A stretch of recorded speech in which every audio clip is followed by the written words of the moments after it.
nada, ¿sí? Entonces, eso es una cuestión que hay que trabajar para ajustar, porque ahí es donde yo tengo que evaluar, y lo que tengo que buscar es esto, no necesariamente un valor fiscal que esté cerca del valor de mercado. En realidad no me importa si el valor fiscal está cerca o está lejos del valor de mercado. Lo que sí me tiene que importar es que los valores fiscales de todas las propiedades sean parejos. En un estudio que hicimos sobre Necochea, lo que veíamos en algunos casos con mucha proximidad, valores fiscales que estaban al 20% del valor de mercado con otros que estaban al 70%. Entonces ahí se te arman desfasajes o inequidades muy importantes. ¿Quién paga más entonces? ¿El que está construyendo o el que retiene suelo? Claramente el que está construyendo. Todo le cobramos, ¿eh? O sea, le cobramos por el... Ah, no, pero en mi municipio el que tiene suelo paga una sobretasa. Sí, sí, pero vamos a ver valores absolutos, ¿sí? Como el valor fiscal es muy bajo, ¿sí? Por ahí el valor fiscal es de 100 pesos, y decir, te cobro una sobretasa del 100%, pagás 200. Y entonces en el que va a construir, el valor fiscal del suelo es 100 pesos, y le decís, te hago una quita del 20%, entonces pagás 80. Pero después construiste 100 metros y por los 100 metros estás pagando 500 pesos. Entonces en el término absoluto, en el valor final, el que construyó pagó más que el que no construyó, ¿sí? Y inclusive uno encuentra vicios, como en el caso este de San Martín de los Andes, donde todos los carteles tienen que pagar publicidad y propaganda, pero el de los lotes no. El de las inmobiliarias en los lotes no paga. ¿Por qué no paga si está haciendo lo mismo? Es decir, siempre ustedes van a encontrar lo que son esos pequeños lobbies de los que están los agentes vinculados a la tierra para ir consiguiendo determinados beneficios, ¿no? Y muchas veces esos beneficios pueden ser muy grandes, como el que les decía, es decir, que en un loteo durante 3 años o durante tanto tiempo no paguen como baldío, ¿sí? Ya voy, déjenme avanzar un cachito, ¿no? Bueno, es eso lo que les decía, quiero ir rápido. También cuando vemos el cálculo de la mejora tiene además otras cuestiones, ¿no? Que lo hacen muy complejo, pero además que también va en contra de lo que uno quisiera, ¿no?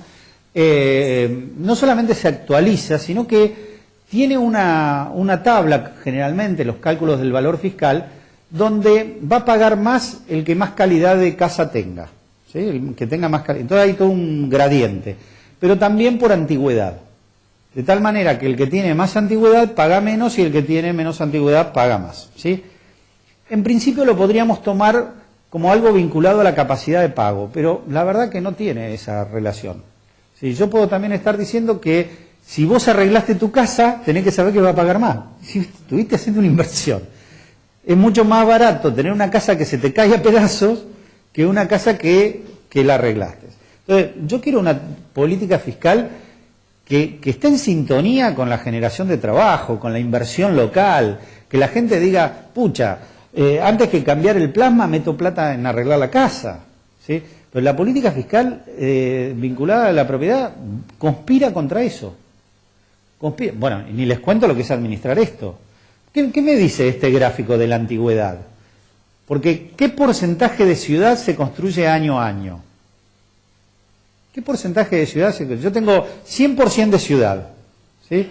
¿Qué porcentaje construyo año? ¿Un 1%? ¿Sí? Pero este 100 se me deprecia desde el punto de vista fiscal. O sea, este 100 que tengo hoy, el año que viene me paga menos. Entonces, digo, desde el punto de vista financiero, una locura eso, ¿sí?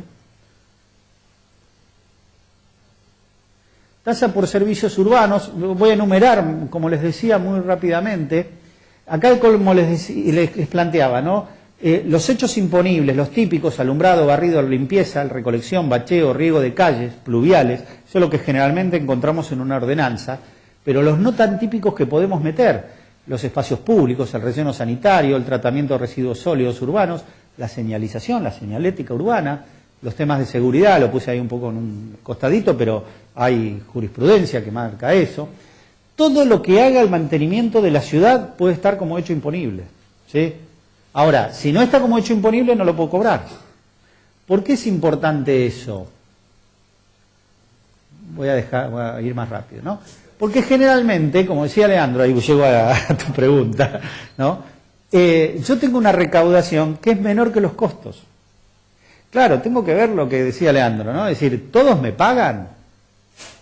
¿Sí? Posiblemente no, pero y posiblemente sean muchos menos de los que deberían ser. Uno siempre hay un porcentaje que puede ser entendible, ¿sí?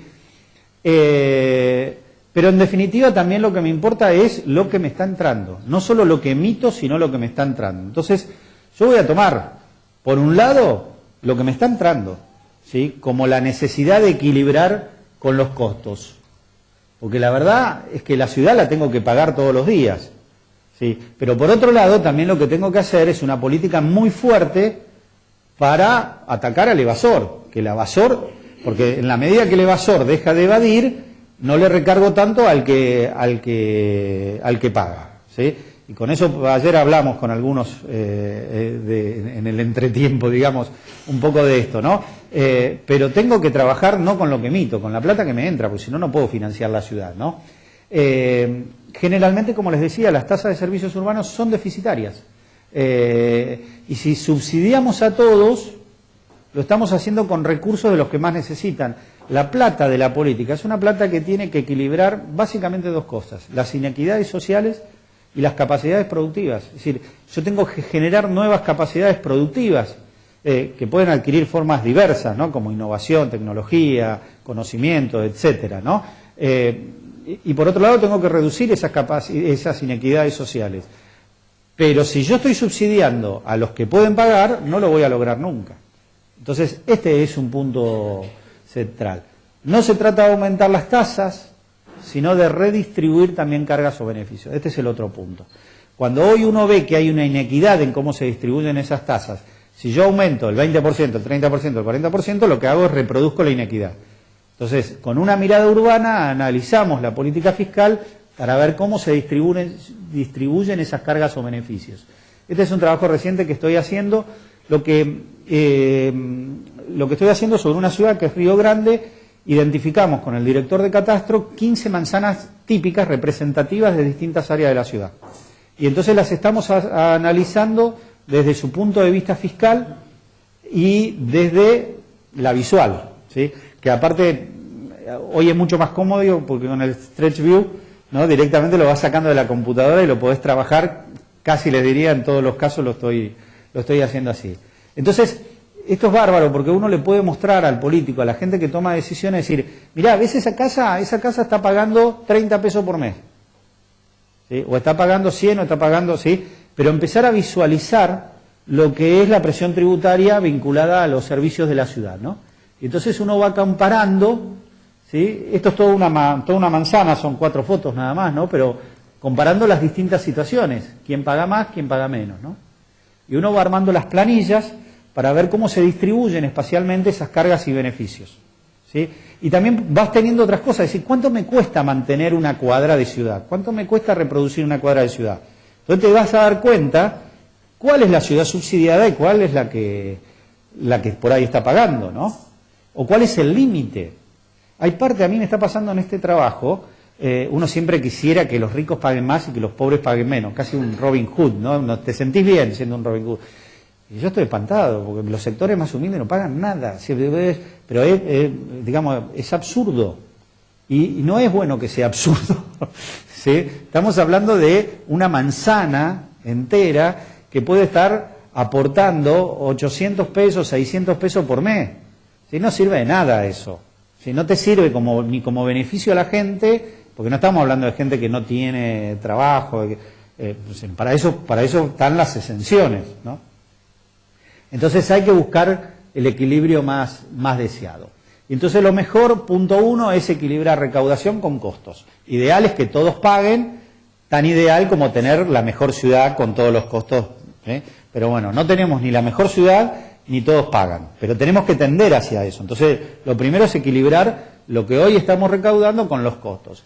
Y como decía un secretario de Economía, además, es bueno que el 80% de los costos lo pague el 20% más importante de gente. ¿Sí? Ahí está el gran desafío, Leandro. ¿Sí? No solamente en equilibrar, sino tener esa es la ecuación que resiste una crisis. Si ustedes logran eso, la ciudad en una crisis no se va a deteriorar, va a seguir prestando los servicios adecuadamente. ¿Se entiende? Entonces, y hay que identificar 4 situaciones urbanas que son importantes, ¿no? Por supuesto, la superficie construida y la superficie no construida, ¿sí? El lote, pero también la superficie abandonada y la derruida. La abandonada porque hay que tratar que no esté abandonada, y no digo el departamento que es de veraneo, ¿sí? La verdaderamente abandonada. ¿Cómo hago? ¿Cuáles son los instrumentos para recuperarlo, no? Y la superficie derruida tiene que ser algo que pico y pala, es decir, tiene que tener una presión tributaria más grande que la del lote vacío, porque obviamente es una situación peor, ¿no? Bueno, distintas tasas y derechos que pueden entrar. Esto yo creo que contaba el tema de las mesitas. No, me parece que no. Bueno, ocupación de espacio público, ¿sí?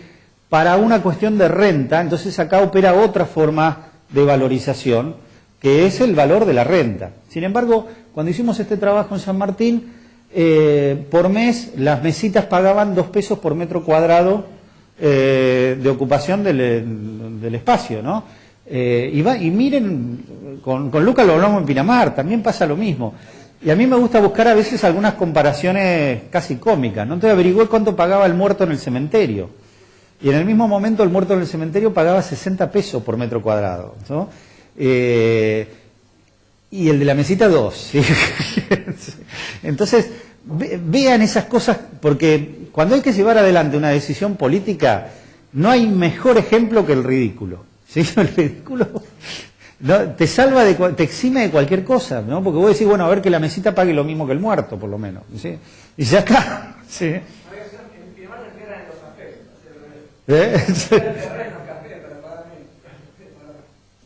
Así que bueno, claro, bueno, el tema es valor de renta. Ahí el metro cuadrado vale casi como en Barrio Norte, en Belgrano, $1.000 el metro cuadrado de propiedad. Pero el tema es la renta que te produce una mesita de esas, ¿sí? Lo mismo que el casino. Bueno, una cuestión de renta, hay que analizar eso mejor, ¿no? Decíamos, algunos otros instrumentos como el contribución por mejoras. Contribución por mejoras, miren, si un municipio se pone firme y lo cobra bien, digo, la obra puede ser al frentista, puede ser a un área, como hace por ejemplo el subte de Buenos Aires, que a 5 cuadras de cada boca de subte le está cobrando a todos los vecinos parte de la obra del subte. Tiene que ver con el impacto y la valorización que genera. Entonces nosotros un relleno sanitario se lo podemos cobrar a toda la ciudad, pero hay un parque se lo podés cobrar aparte, ¿sí? Y puede ser mejora o puede ser valorización. Es mucho más fácil el cálculo muchas veces de la mejora, ¿no? Convenios urbanísticos, otra forma interesantísima, ¿no? La posibilidad a veces de poder llevar adelante intervenciones distintas a partir de un convenio de normas diferentes. No hablo necesariamente de excepciones, pero por ejemplo, los casos como de englobamiento de tierras, donde por ahí tengo, qué sé yo, 3, 4 vecinos con parcelas, pero que individualmente pueden producir, qué sé yo, tal densidad, pero si las englobo el código me permite más, ¿sí? Bueno, yo puedo generar esas herramientas, esos convenios, como para producir una ciudad mejor, en el marco de la misma norma, ¿no? Consorcios de obra con y sin participación estatal, ¿sí? Cómo me asocio yo con el privado para poder desarrollar tal o cual tema, ¿no? Los derechos de construcción, y acá hay que hacer una diferencia muchas veces entre lo que a veces se cobra, que tiene más que ver con una tasa de expediente, ¿sí? Le puedo decir, la tasa de expediente es lógico, cualquier expediente privado que se hace frente al municipio debería pagar, entre comillas, los costos del expediente que genera. ¿Por qué le tenemos que subsidiar el trabajo de un administrativo a alguien que quiere hacer un hecho privado? Entonces paga esa tasa de expediente, ese es el concepto. El derecho de construcción, el concepto es el valor de la norma que yo les decía. ¿Cuánto cuesta la norma que te voy a dar? Por más que el código te diga cuánto podés usar, esa norma tiene un valor, ¿sí? Entonces, nosotros podemos establecer un costo que no necesariamente está vinculado al valor del metro cuadrado construido, sino que está vinculado al valor de rentabilidad inmobiliaria que tiene la zona. y te cambió la cosa. ¿Sí? Es más, van a ver cómo, usando el concepto de los brasileros, cambia más todavía. Los derechos de subdivisión. Bueno, muchas veces cuando tenemos una chacra la dividimos en lotes. Hoy la única herramienta digamos, en realidad las dos herramientas que se pueden usar es o un derecho por subdividir o una captura de la plusvalía. O puede usar las dos, ¿sí? Siempre que el conjunto no me desvirtúe mucho, ¿no? Pero el derecho de subdivisión de alguna manera es una suerte de captura de plusvalía en un momento muy particular también de la cosa, ¿no? Y la participación en las valorizaciones inmobiliarias generada por la acción urbanística, o sea, plusvalía. ¿Qué es la plusvalía? Es justamente cuando el Estado, vía tres formas fundamentales, que es transformar suelo rural en urbano o semiurbano en urbano, o mejorar las capacidades de densidad o de uso de una zona residencial que la vuelve comercial, ¿sí? O una altura de 4 pisos que la lleva a 8 pisos, aumentando las densidades. Con esos hechos administrativos genera una valorización y entonces yo capturo parte de esa valorización, o en el caso de las obras que veíamos. Eso es la participación del Estado en las valorizaciones inmobiliarias. La ley de hábitat social, que no hay que adherir, es de aplicación obligatoria en los municipios, ¿sí? Lo que pasa es que necesitamos una ordenanza para que sea mejor aplicada, pero si no la tengo no importa, igual puedo cobrarlo, ¿sí? Lo que no solamente nos permite eso, sino que, digamos, en realidad no es que nos permite, nos obliga. La ley es clara, dice, o cobras contribución por mejora o contribución por valorización. En ningún momento te dicen, podés no cobrar. ¿Sí? Esto es una discusión que tengo con otro político. Es decir, la ley no te habilita a no cobrar. Con lo cual, si vos no cobrás, a mí me da derecho a sospechar de cualquier cosa, ¿sí? Si tenés que cobrar, y para eso lo bueno es tener una ordenanza específica que te diga cuánto tenés que cobrar. La ley es muy tímida en ese sentido, da un mínimo que es el 10% de la captura del plusvalor, ¿sí? El 10% del plusvalor es poquito, ¿sí? Es como que yo les diga, a ver, ¿cómo se calcula ese plusvalor? ¿Cuánto te cuesta el terreno? Vamos a suponer, el terreno me cuesta 20, ¿sí? Lo que tengo que poner encima para habilitar, para hacer obra, etcétera, vale 80, por lo tanto, mis costos, vamos a ponerle 70, y hay un 10 que tiene que ver con los costos administrativos, es decir, mi costo vale 100, y yo lo puedo vender en 300, ¿sí? El plusvalor es 200, ¿sí? Entonces, lo que marca la ley es un porcentaje, que es el 10%, de ese plusvalor de 200, ¿sí? Bueno, podría usar un ejemplo que sea más chico el plusvalor, pero lo que quiero decir es que el plusvalor no va sobre los costos, sino es más, uno debería calcular un beneficio menor al 20%, pero beneficio al fin, que queda dentro de ese paquete de los costos. Lo que queda después, eso es el plusvalor. Entonces, algunos les pueden plantear, dice, bueno, pero hay que ver si no es confiscatorio. Nunca puede ser confiscatorio, ¿sí? Porque no le estás confiscando nada, le estás cobrando de lo que la autorización le está incrementando el valor. ¿Me explico? Yo le podría cobrar el 100% de la plusvalía y no es confiscatorio, porque puedo demostrar que no le confisqué nada, porque no lo tenía, porque nadie lo está obligando a transformar suelo rural en urbano. ¿Se entiende? Lo hacemos porque esa persona quiere. Entonces, pero ahí es donde ustedes tienen para jugar con una ordenanza que les permita ir desde el mínimo del 10 a, yo iría hasta las zonas de mayor sensibilidad ambiental, cultural o de mucha dinámica de mercado, a un 70%. ¿Sí? Siempre hablando del tema de plusvalor. Hay municipios que lo que han hecho es, para hacerla más sencilla, poner un valor un abstracto. Por ejemplo, 20% de los lotes. Si usted va a hacer un loteo, bueno, ¿cuántos lotes va a sacar? 500 lotes. Bueno, el 20% son para el municipio.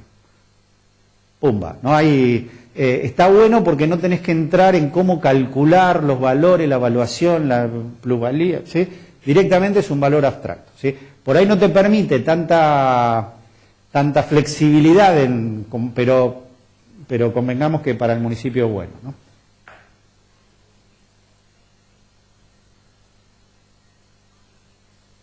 Sí. A Yo voy avanzando. Lo que les estoy mostrando, que lo que pasé ya se lo acabo de decir,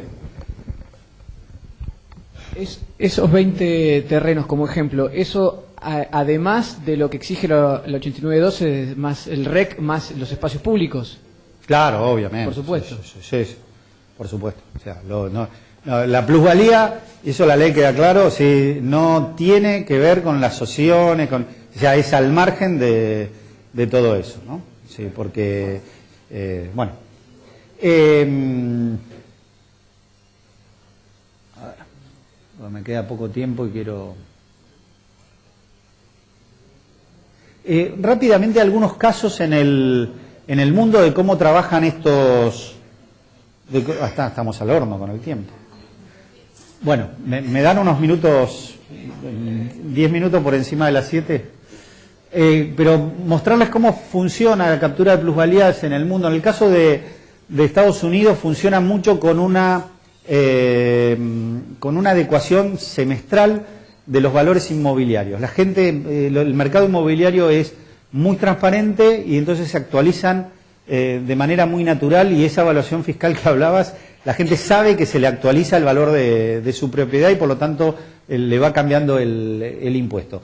Es una situación muy distinta a la latinoamericana, por lo tanto no nos importa tanto. Esto es un caso en Colombia de cómo hacen un reajuste de tierra.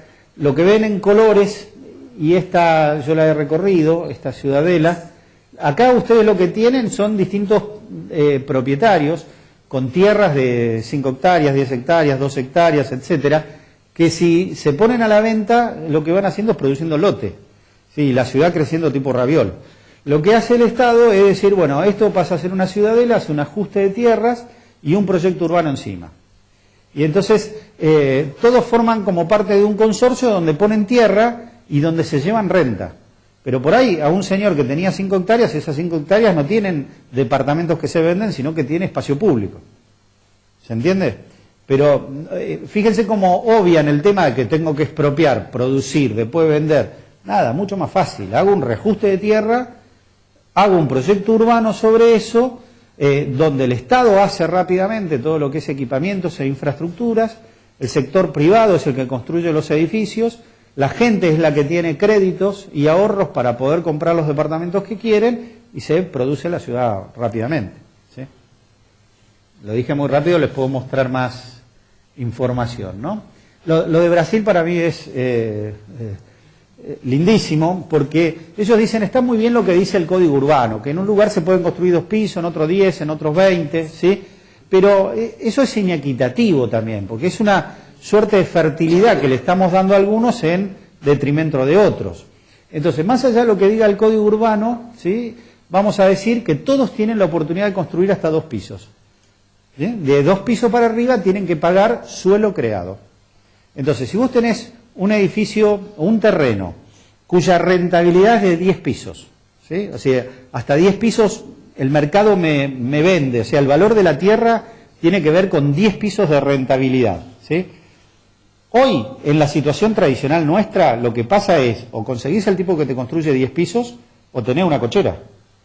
Nadie construye 4 pisos. ¿Por qué? Porque si vas a construir 4 pisos, el valor del terreno incide demasiado sobre el valor de la construcción y no recuperas la plata, ¿sí? Entonces, o es 10 o es cochera, y nos destrozan los centros, por una cosa o por la otra. Entonces lo que ellos hacen es, dicen, hasta 2 pisos es todo tu derecho, de ahí para arriba es suelo creado. Es decir, el valor que incide la renta del suelo, me lo estás pagando al municipio, por lo menos en un 50%. Entonces, si el valor del terreno era de 1 millón, porque su rentabilidad eran 10 pisos, hoy 200.000 son para el propietario. Y de ahí para arriba, por cada piso, 50.000 son para el municipio. Entonces, ¿qué es lo que hace? Modera lo que es esa presión, porque ya no es o 10 pisos o playa de estacionamiento. Ahora empieza a hacer negocio todo. 3 pisos, 4 pisos, 5 pisos empiezan a hacer negocio. Porque el Estado te va a cobrar por piso que hagas. ¿Me explico? ¿Te gustó? Bueno.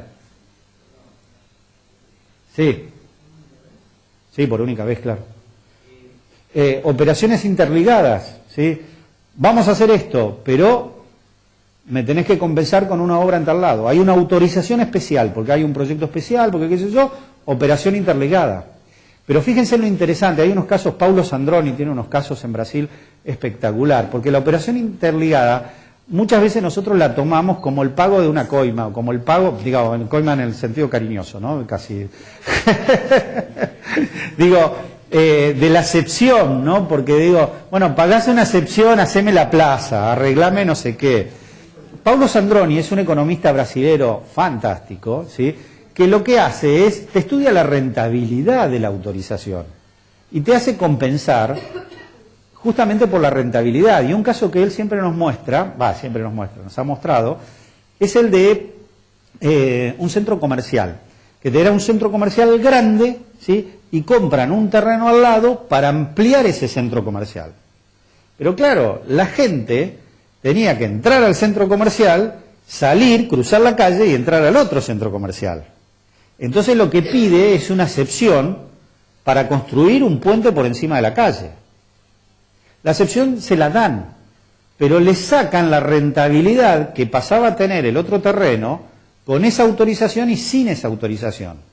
Y la compensación, ¿saben cuál fue? 300 viviendas de interés social. Esa fue la operación interligada.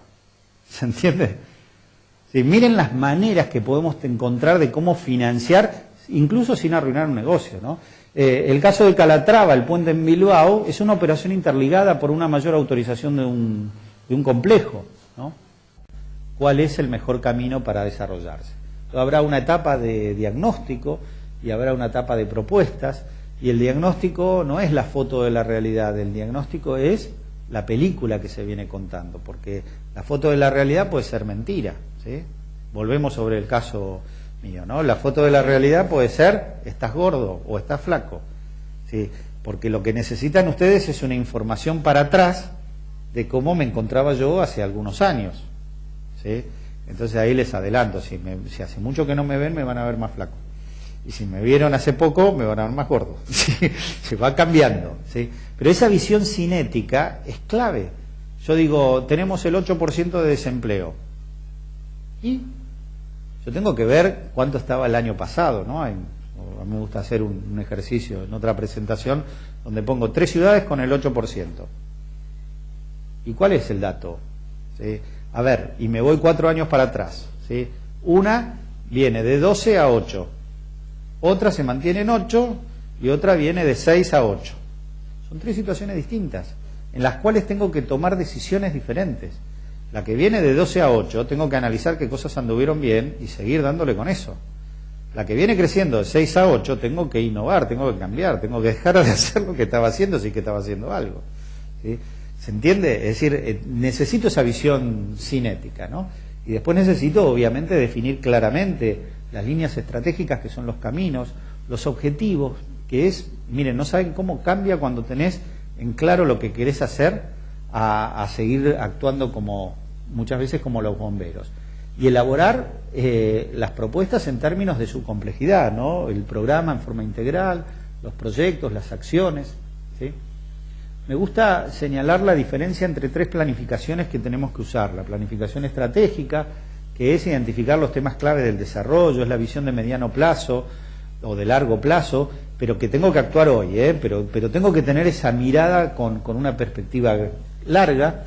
Pero por otro lado también la planificación táctica, que es el plan de gobierno. Yo digo que la diferencia entre la estratégica y la táctica es que en la táctica yo gobierno, sé que manejo los recursos, ¿sí? Por eso es el horizonte del gobierno.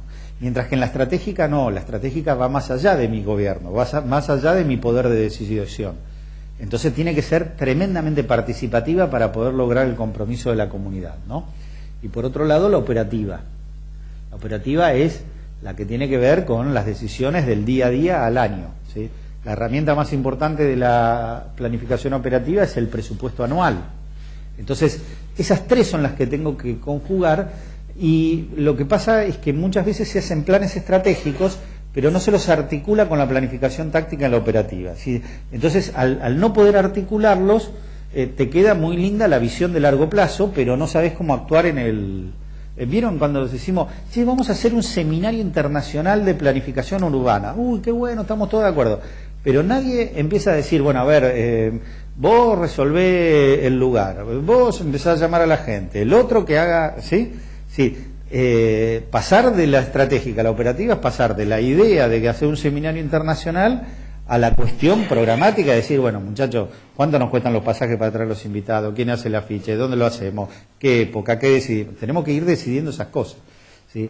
Y eso muchas veces es como difícil, ¿no? La cuestión de la participación, yo le digo en este chiste de Quino también, ¿no? Son dos grupos bastante más sencillos que lo nuestro, ¿sí? Dicen, ustedes no ser nada aquí porque ustedes no representar al pueblo, ¿sí? Los únicos que representar aquí al pueblo ser nosotros. Ustedes, mentira, aquí el pueblo estar con nosotros porque nosotros ser el pueblo, ¿no? Cualquier similitud con la realidad es pura coincidencia. Nosotros demostrar quién ser aquí más pueblo. Y los turistas años después, y aquí que había un pueblo, ¿sí? Yo vuelvo sobre esa imagen porque me gusta hacer esta pregunta, que es, ¿qué le falta a esa gente para cambiar la realidad? Evidentemente le falta conocimiento, le falta recursos económicos, le falta un montón de cosas, ¿sí? Pero lo que claramente no le falta es voluntad.